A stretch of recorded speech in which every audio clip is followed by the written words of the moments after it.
धारो मेरो प्राणन प्यारो, प्राणन प्यारो, प्राणन प्यारो, नंद यशोदा वारो मेरो प्राणन प्यारो, नंद यशोदा वारो मेरो प्राणन प्यारो, त्रिग अति मतवारो मेरो प्राणन प्यारो, त्रिग अति मतवारो मेरो प्राणन प्यारो, मृदु मुस्कान वारो मेरो प्राणन प्यारो, मृदु मुस्कान वारो मेरो प्राणन प्यारो, प्राणन प्यारो, प्राणन प्यारो, नंद यशोदा वारो मेरो प्राणन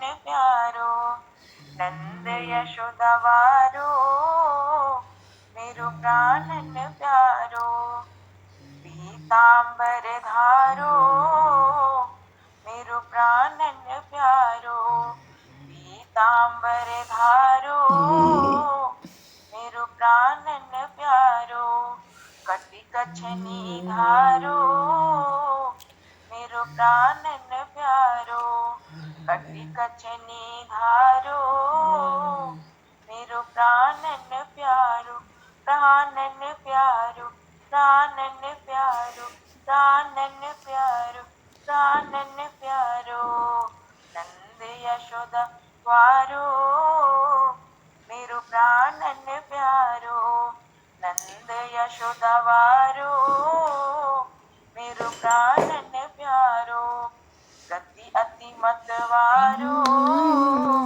मेरो प्राणन प्यारो, गति अति मतवारो मेरो प्राणन प्यारो, मनमोहन वारो मेरो प्राणन प्यारो, मनमोहन वारो मेरो प्राणन प्यारो, प्राणन प्यारो, प्राणन प्यारो, प्राणन प्यारो, प्राणन प्यारो, नंद यशोदा वारो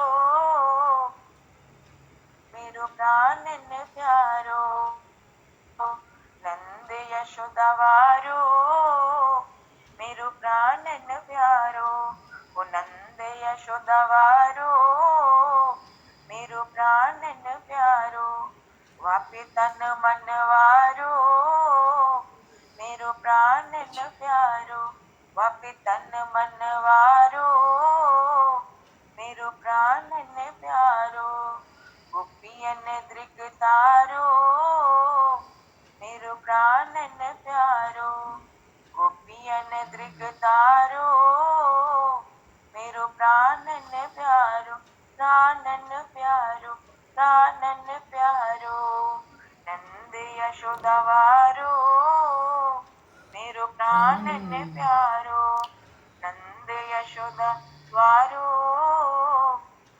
मेरो प्राणन प्यारो, नंद यशोदा वारो मेरो प्राणन प्यारो, मोर मुकुट वारो मेरो प्राणन प्यारो, मोर मुकुट वारो मेरो प्राणन प्यारो, कर मुरली धारो मेरो प्राणन प्यारो, कर मुरली धारो मेरो प्राणन प्यारो, प्राणन प्यारो, प्राणन प्यारो, नंद यशोदा वारो मेरो प्राणन प्यारो, नंद यशोदा वारो मेरो प्राणन प्यारो, नंद यशोदा वारो मेरो प्राणन प्यारो।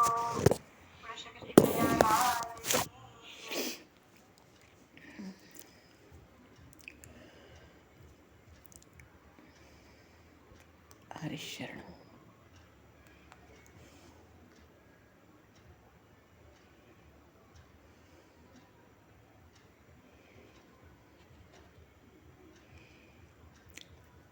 बोली शिवाल कृष्ण लाल की जय। सियावर रामचंद्र भगवान की जय।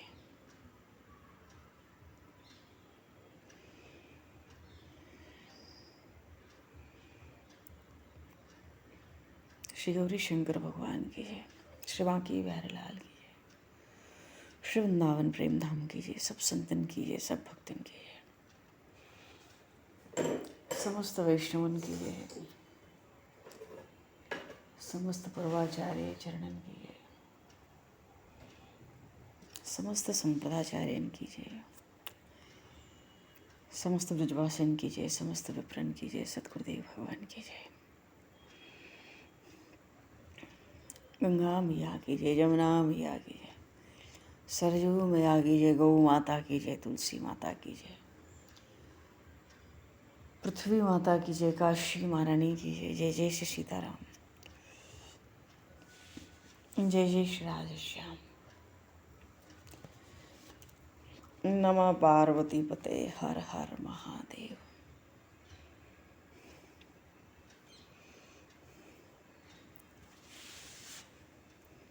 अनंत कोटि ब्रह्मांड नायक, सर्वेश्वर, पूर्ण पराब्रह्म, असंख्य कल्याण गुणगणलय, भक्तवांक्षा कल्पतरु शरणागत वत्सल, भक्त वत्सल दीनबंधु दयासिंधु, भगवान श्री राधा माधव की असीम कृपा करना से शरणवंजी महाराज की ब्रह्म पावन भावभूमि सन्निधि में, महापुरुषों की भावभूमि उपस्थिति में एवं आप सभी श्रद्धालु भक्त वैष्णवों की मंगल सन्निधि में मानव जीवन का सर्वोत्कृष्ट फल भगवत गुणगान, भगवत स्मरण का आनंद हम सभी भगवान श्री कृष्ण की बाल लीलाओं के माध्यम से प्राप्त करने जा रहे हैं। सर्वप्रथम आप सभी भक्तजनों के श्री चरणों में भगवत भाव से सादर वंदन, सादर नमन। आप सभी को यथायोग्य जय श्री राम, जय जय श्री राधे हरिशरण, जय श्री रघुनाथ जी। जय श्री राम, जय जय श्री राधे, जय श्री राम, जय जय श्री राधे, प्रणाम, जय जय श्री राधे, जय जय श्री राधे।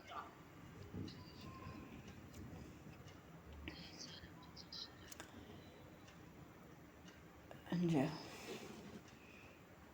वंशी विभूषितकरान्नवनीरदाभात् पीताम्बरधरुणबिम्बफलाधरोष्ठात्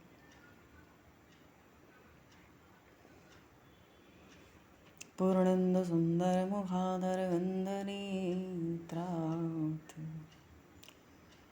कृष्णात् परं किमपि तत्त्वमहं न जाने। कृष्णात् परं किमपि तत्त्वमहं न जाने।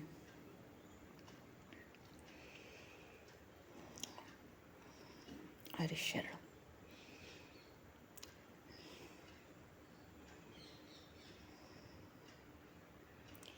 जीव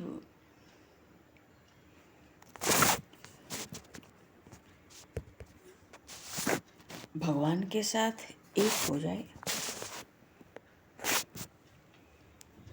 इसका अर्थ है हम भगवान की इच्छा में अपनी इच्छा मिला दें तो जीव परमात्मा से एक हो जाएगा। अब जैसा भी अवसर आवे,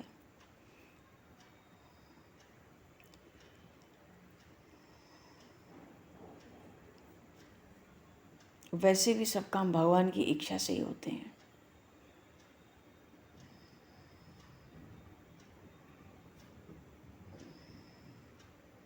और हमारी इच्छा भगवान की इच्छा से अलग होगी तो भक्ति नहीं होगी, भक्ति नहीं बढ़ेगी। तो प्रभु इच्छा से जो होगा हमारे कल्याण के लिए होगा, ऐसा प्रभु में विश्वास होना चाहिए। अब भगवान सबका मंगल ही करते हैं, भला ही करते हैं, कल्याण ही करते हैं।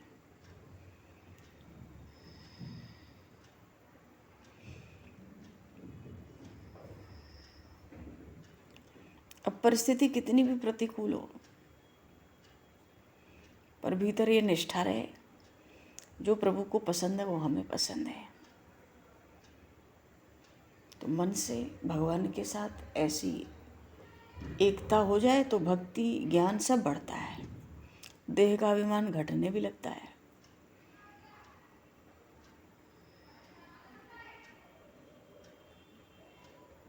भगवान की जो लीला है गोवर्धन लीला है।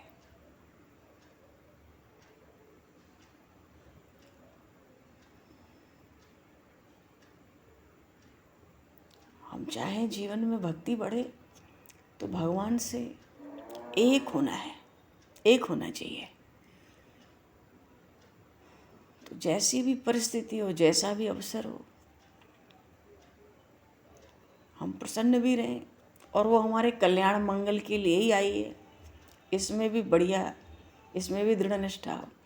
जो गोवर्धन लीला है, गिरिराज धरण लीला भगवान की, ये ज्ञान और भक्ति दोनों को बढ़ाती है, बढ़ाने के लिए है। क्योंकि यहाँ जो पूजन करेंगे वो भी श्री कृष्ण होंगे और श्री कृष्ण ही गिरिराज के शिखर में श्री गोवर्धन नाथ के स्वरूप में प्रकट होंगे। तो पूज्य भी वही और पूजक भी वही, सेव्य भी वही, सेवक भी वही, दोनों एक। भक्त भी वही और भगवान भी वही।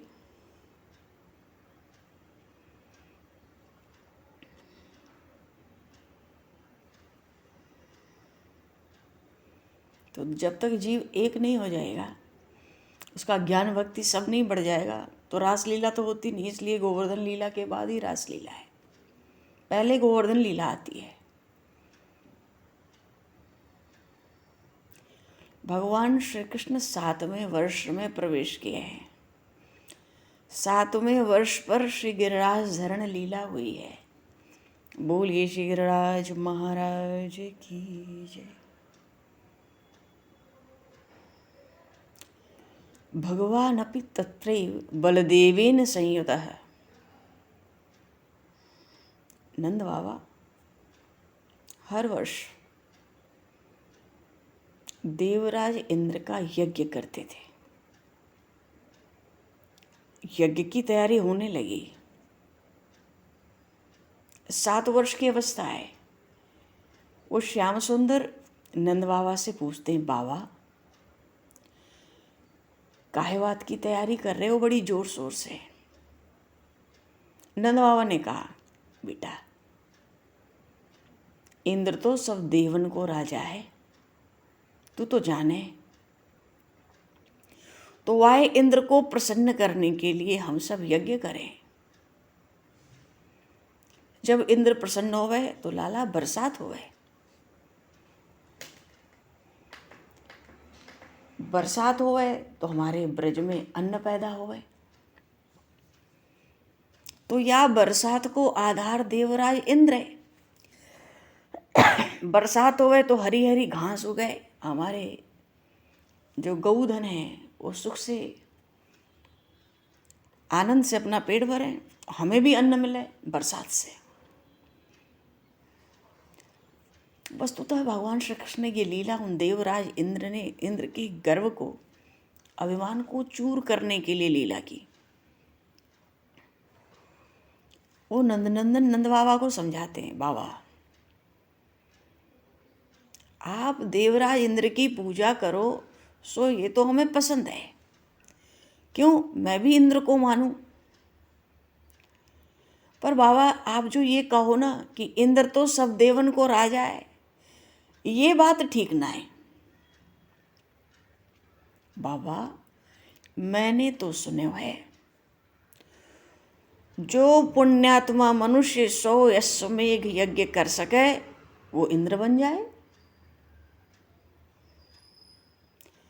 तो इंद्र तो स्वर्ग को राजा है बाबा, इंद्र ईश्वर तो ना है।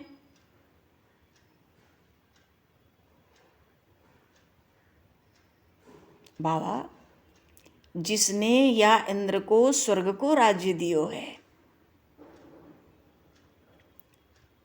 वह इंद्र को राजा मानो इंद्र को भी इंद्र कोई और है, तभी तो इंद्र को स्वर्ग को राज्य दियो है। देख बाबा, मैं तो ते कहूँ, या 4 दिशाओं के 4 मालिक देव हुए। पूर्व दिशा के जो मालिक हुए वो जगन्नाथ स्वामी हुए। बोलिए श्री जगन्नाथ जी महाराज की जय। और दक्षिण दिशा के जो मालिक देव हुए श्री रामेश्वर भगवान हुए। बोलिए श्री रामेश्वर नाथ की जय। और पश्चिम दिशा के मालिक श्री द्वारिका नाथ हुए। श्री द्वारिकाधीश भगवान की। और उत्तर दिशा को मालिक देव तो ये बद्रीनाथ हुए। बोलिए श्री बद्रीनारायण भगवान की जय। हाँ, और बद्रीनारायण में उत्तर दिशा समाप्त हो जावे, वाके आगे जाएं तो हिमालय आ जाए। पश्चिम दिशा को अंत है जाए द्वारिका में। अब द्वारिका के आगे जाएं तो समंदर आ जाए। दक्षिण दिशा में रामेश्वर से आगे जाएं तो कन्याकुमारी में समुद्र को संगम हो।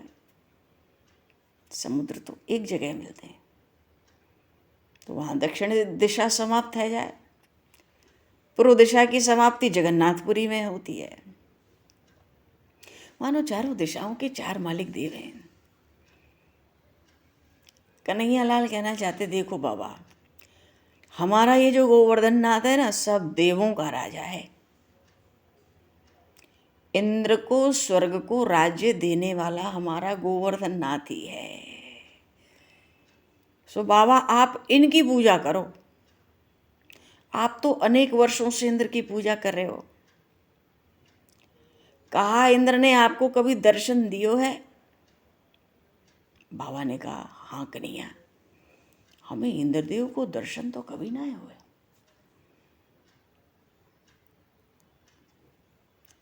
कन्हैया लाल कहते हैं, बाबा वो इंद्र ना बड़ो अभिमानी देवता है।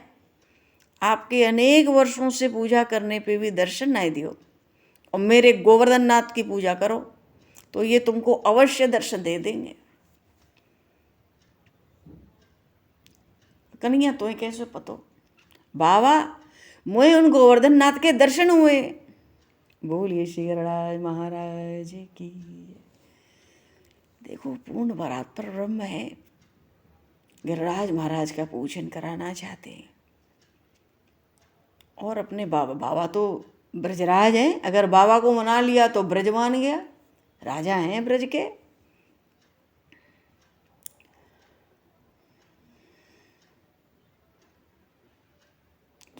आस पास गोप सखा थे, और गिरिराज जी पे तो ये जाते ही रहते थे खेल कूद करने, लीलाएं क्रीडाएं करने अपनी। तो उन बाल सखाओं में से कुछ ने कहा, बाबा, अपने लाला को और ठाकुर ना जागती हुई ज्योत है। गोवर्धन नाथ की पूजा होवे तो जो मांगो सो प्रसाद मिल जाए। वाह, ये गोप सखाओं ने कहा।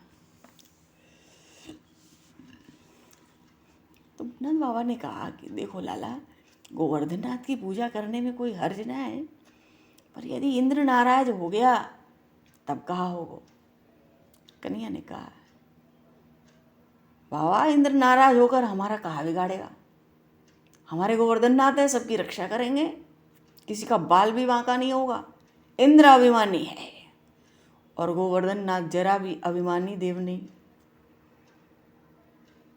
बाबा, क्या आपने आज के दिन तक कभी भी गोवर्धन की पूजा करी है? बाबा कहते, हमने तो कभी गोवर्धन नाथ की पूजा नहीं करी। कन्हैया कहते हैं, पूजा ना करने पे भी वो गोवर्धन नाथ जी हमारी रक्षा करते हैं और प्रसाद देते हैं। बाबा, मैं तो ते बताऊं, मैं एक बार गौवन को लेकर अपने सखान के संग वन में घूम रहे तो, और रास्ते में 2 बड़े बड़े बाघ दिखाई पड़े। बाबा, मैं तो डर गयो। वाई समय गिरिराज की गुफा से 4 हाथ वाला एक देव बाहर निकलो और वह देव ने बाघों को मार डालो। जब मैं उनके पैरों पड़ो तो वह देव ने मेरे माथे पर हाथ रखो और मोते कहा कि गिरिराज में रहने वाला गोवर्धन नाथ देव मैं ही हूं, और हे बेटा तू मुझे बहुत प्यारा लगा, तुझे देखते ही मुझ में प्रेम जगे, याते मैं अपनी सारी शक्ति तुम्हें देनो चाहूं। ये कन्हैया लाल कथा सुना रहे हैं नंद बाबा को, गिरिराज पूजन के लिए तैयार कर रहे। क्यों? मेरी रक्षा कर दी, बाबा प्रसन्न हो जाएंगे। गिरिराज का मुझसे प्रेम है तो भी बाबा प्रसन्न होंगे। वो अपनी सारी शक्ति मुझे देना चाहता है तो भी बाबा बहुत प्रसन्न होंगे। गोवर्धन नाथ का मुझे आशीर्वाद मिल गया तो भी बाबा बहुत प्रसन्न होंगे। कन्हैया कहते बाबा वाह गिरिराज को मुँह पर बड़ी कृपा है, सो आप उन गोवर्धन नाथ की पूजा करो। नंद बाबा तो प्रसन्न बहुत हो गए, अंदर से उमंगने लगे, आनंद हिलोरे लेने लगा। अरे वाह, कन्हैया ने तो आज तक ये बात बताई नहीं। बाबा कहते हैं कन्हैया ये तो बता, हमने कभी गोवर्धन नाथ की पूजा तो करी ना है, याते कोई विधि हम जाने ना है, फिर उनकी पूजा कैसे करें? नंदनंदन कहते हैं बाबा मैं सब विधि जानूं। हाँ,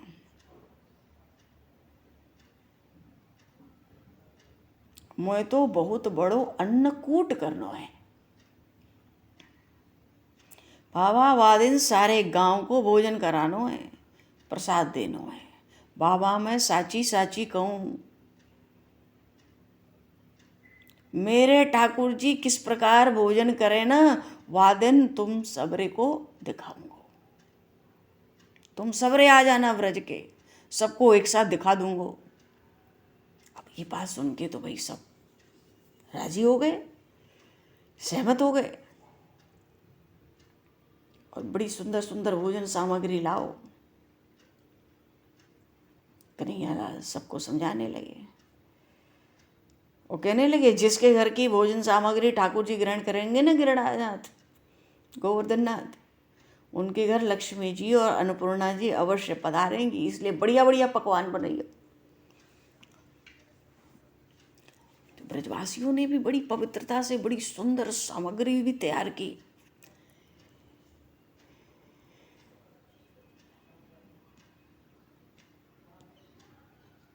बड़ा आनंद हुआ, और सामग्री बढ़िया बढ़िया पकवान बना के सब गिरिराज महाराज के चरणों में आ गए। अच्छा, हमारे यहाँ शास्त्रों में वर्णन है कि उन श्री गोवर्धन नाथ के 1000 मुख हैं, मानो अनेक मुख हैं। तो उनका जो प्रधान मुख है वो गिरिराज जी में जतिपुरा में, कहते हैं ना जतिपुरा में गिरिराज जी के मुखारविंद के दर्शन हुए।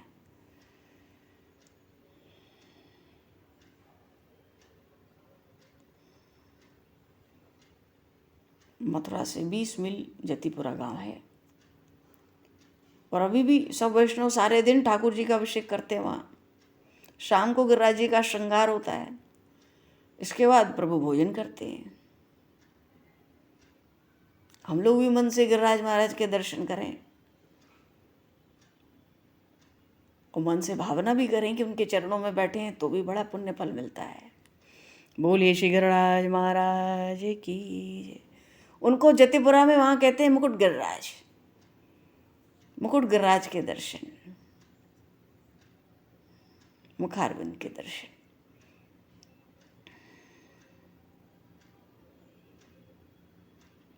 कहते ना अगर मन से कोई पाप करे तो सजा मिलेगी ना, पाप तो पाप है, मन से पाप करने पर भी सजा मिलती है। तो मन से भगवान का दर्शन, मन से भगवान की पूजा करने का भी तो फल मिलता होगा। अच्छा, गिरिराज महाराज का जो स्वरूप है ना श्री गोवर्धन नाथ का, अत्यंत दिव्य स्वरूप, चलो ग्वाल वालों को लेके सब ब्रजवासी आ गए, भोजन की सामग्री है, बैलगाड़ियों में भर भर के ले आए। नए वर्ष पर गिरिराज जी का पूजन हुआ। ये नया वर्ष तो कभी अगहन मास से आरंभ होता था, सृष्टि का आरंभ उस समय हुआ।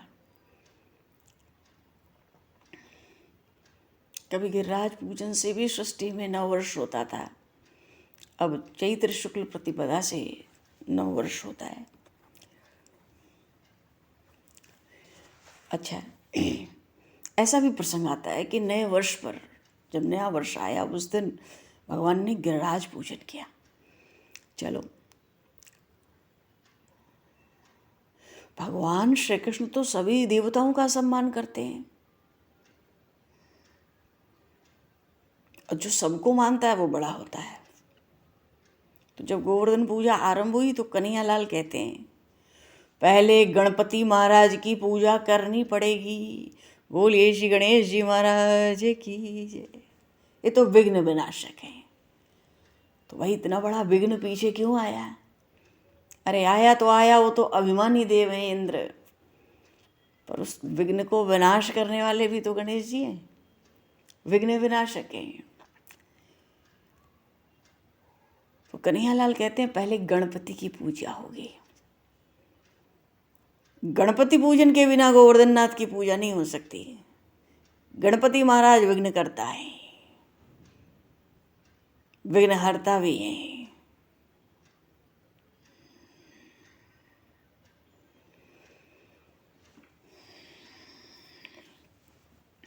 वो आया ना वेदों में भी, ओम गणानाम त्वा गणपतिगुम हवामहे प्रणयान्ता प्रियपतिगुम हवामहे विधिनां त्वा विधि निधिपति गुम हवामहे।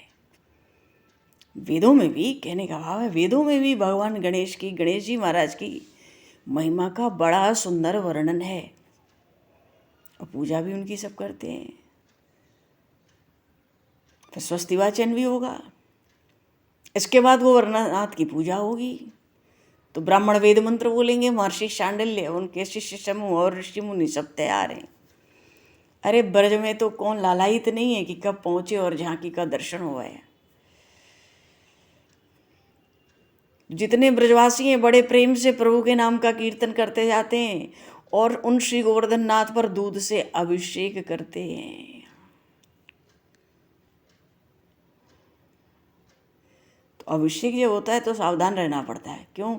दूध की जो धारा है अखंड रहनी चाहिए, खंडित नहीं होनी चाहिए। क्योंकि अगर दूध की धारा खंडित हो गई, या हम जलाभिषेक कर रहे हैं, जल की धारा खंडित हो गई, तो अभिषेक भंग हो जाता है। तो क्या दूध की धारा खंडित होने पे ठाकुर जी गुस्सा हो जाते होंगे? गुस्सा नहीं करते, बड़े दयालु प्रेमालु कहलाते हैं। भैया दूध की धारा कभी खंडित हो चाहे ना हो, पर मन की धारा तो खंडित न हो, वही ठीक है। मन की धारा तो भगवान में चरणों में लगी ही रहनी चाहिए जीव की। अभिषेक कर रहे हैं भगवान का, पर मन में कोई संसार का विचार आवे, ये तो ठीक नहीं है। दूध की धारा खंडित हो, भगवान को बुरा नहीं लगता है, पर भगवान तो कहते भैया तेरे मन की धारा मेरे चरणों में पड़ती है। ब्रजवासी अभी दूध से भगवान का अभिषेक कर रहे हैं। अच्छा, श्री यमुना जी गिरिराज जी से दूर है। अब जो बालक हैं, गोप हैं, जमुना जी का जल लाते हैं, और गिरिराज जी का स्वरूप कितना विशाल है, कितना जल लाएंगे? थक गए।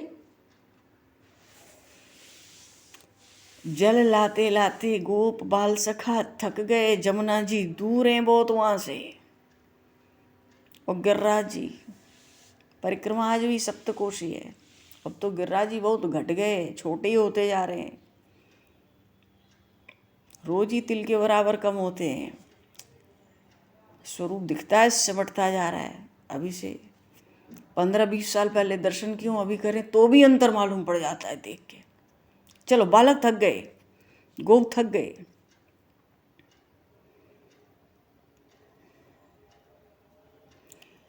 अब ठाकुर सेवा जीव करे थक जाए, भगवान का बंधन करे थक जाए,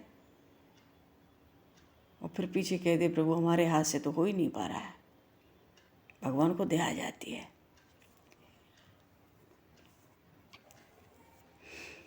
गोप बालक गोप थक गए, कहते हैं कन्हैया तेरे ठाकुर तो बहुत बड़े हैं भाई, इनका अभिषेक करने में तो हम थक गए। तो कन्हैया लाल को तो पूजा करवानी है, प्रार्थना करते हैं हे गोवर्धन नाथ।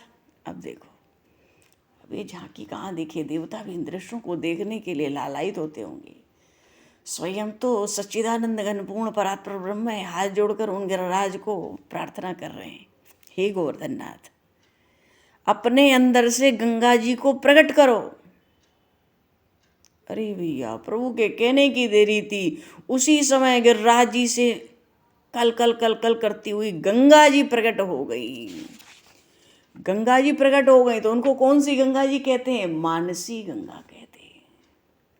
बोले श्री गंगा मैया की जय। सब दर्शन एक ही साथ हो जाते हैं, मुकुट गिरिराज साथ में भीतर जाते तो मानसी गंगा के भी दर्शन। आज भी लोग खूब स्नान करते हैं, वहाँ तो स्नान का विशेष विधान है। अब तो गंगा जी वहीं प्रकट है गई, अब गिरिराज जी का खूब अभिषेक करो, ले आओ जल, अब तो यही है जल, गंगा जी है, खूब स्नान कराया गिरिराज जी को। इसके बाद कन्हैयालाल सबके साथ मिलके बड़ा सुंदर श्रृंगार करते हैं, उनको पीला पीतांबर धारण कराया, केसरी अंगोछा कंधे पर डाल दिया। अब जब प्रभु ही गिरिराज जी का श्रृंगार करेंगे तो उस श्रृंगार का क्या पूछना है? इस जगत का श्रृंगार भी तो प्रभु ने किया होगा, सबके अलग अलग चेहरे हैं, एक भी चेहरा दूसरे चेहरे से मिलता नहीं, देखो ना। और पूरा पूरा मिल जाए कोई चेहरा तो संसार में कितनी गड़बड़ी पैदा हो सकती है।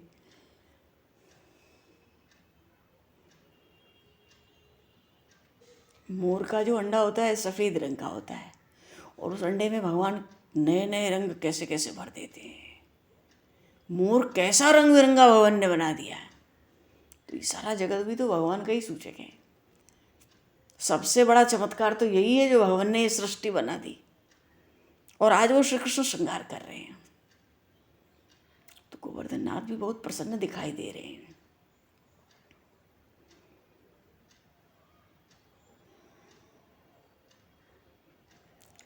इतने प्रसन्न है गिरिराज जी, इतने प्रसन्न दिख रहे हैं कि जो बाल सखाएं कन्हैया से कहते हैं कन्हैया तेरे ठाकुर जी तो आज बड़े आनंद में मगन दिख रहे हैं।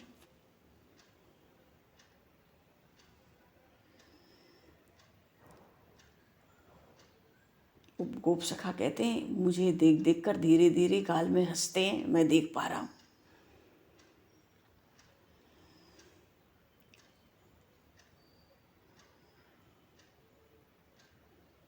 गिरिराज जी की आंखें बड़ी सुंदर हैं। भगवान जगत को देखने, दुनिया को देखने के लिए आंख थोड़ी लिए, बिना आंख के भी सब देख सकते हैं।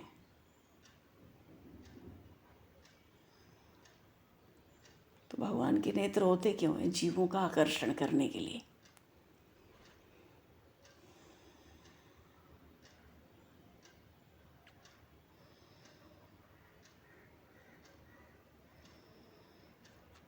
प्रभु प्रार्थना कर रहे हैं, गो बालक प्रार्थना कर रहे हैं, हे गोवर्धन नाथ हम आपकी शरण में आए हैं, हमें कुछ मांगना नहीं है, पर यह भावना बड़ी तीव्र है कि आप एक बार अपनी नज़र मुझ पर कीजिए। अच्छा, गिरिराज जी का स्वरूप ऐसा है, दाहिनी ओर खड़े होकर अगर हम प्रार्थना करें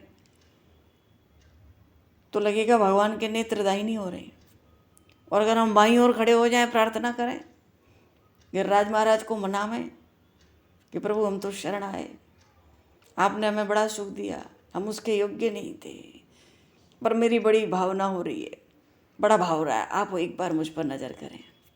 अब बाईं ओर खड़े होके करें ना तो लगता है, मालूम होता है कि ठाकुर जी की आंख बाईं ओर है।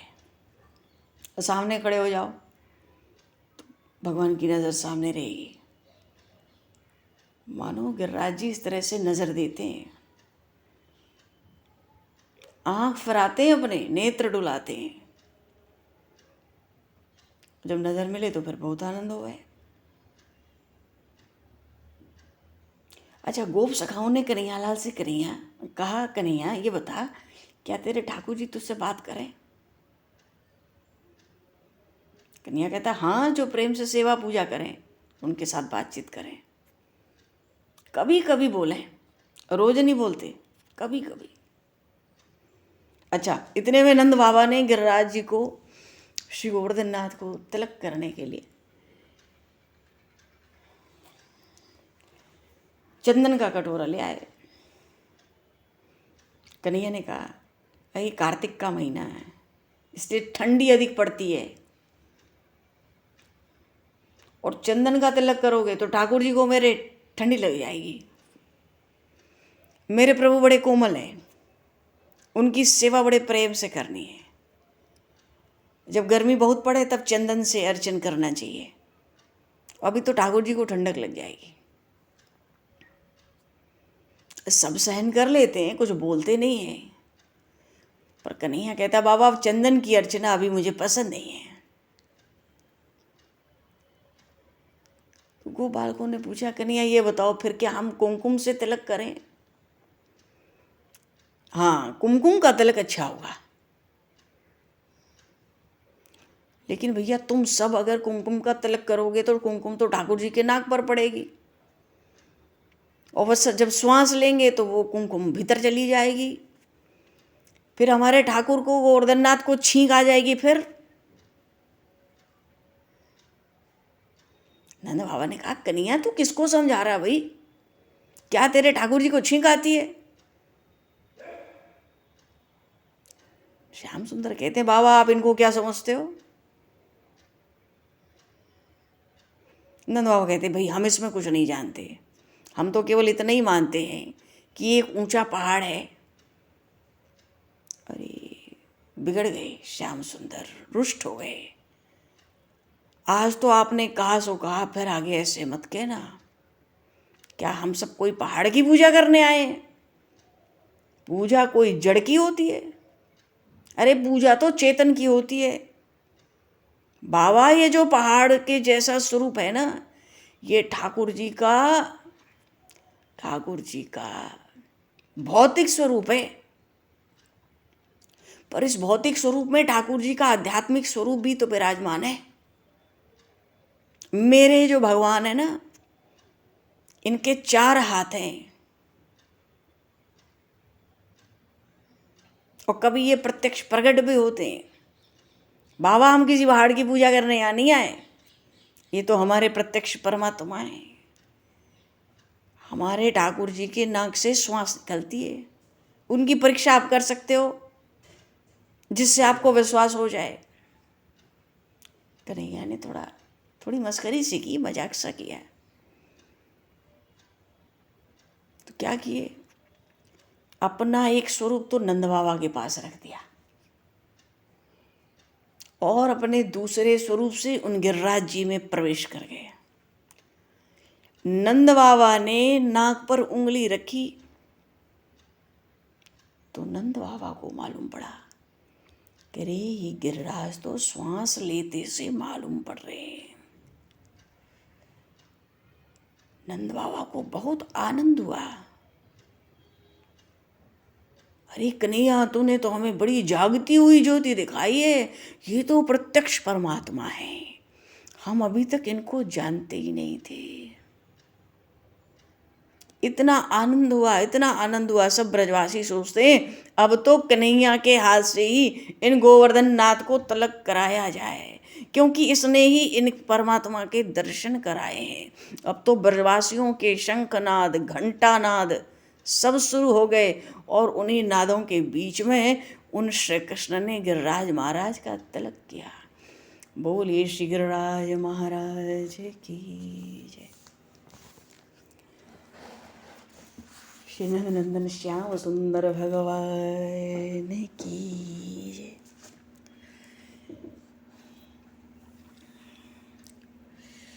श्री राम राजा सरकार की जय, श्री गौरी शंकर भगवान की जय, सदगुरुदेव भगवान की जय। भगवान अभी तो समय दृष्टिगत करते हुए अब शंखनाद होने तो पूजन तो आरंभ हो ही गया है, अभिषेक तो हो ही गया और तिलक हो गया। बड़ी सुंदर लीला है गिरिराज महाराज के पूजन की, और फिर इंद्र के कोप की, और फिर इंद्र के कोप से संपूर्ण ब्रज के रक्षा की।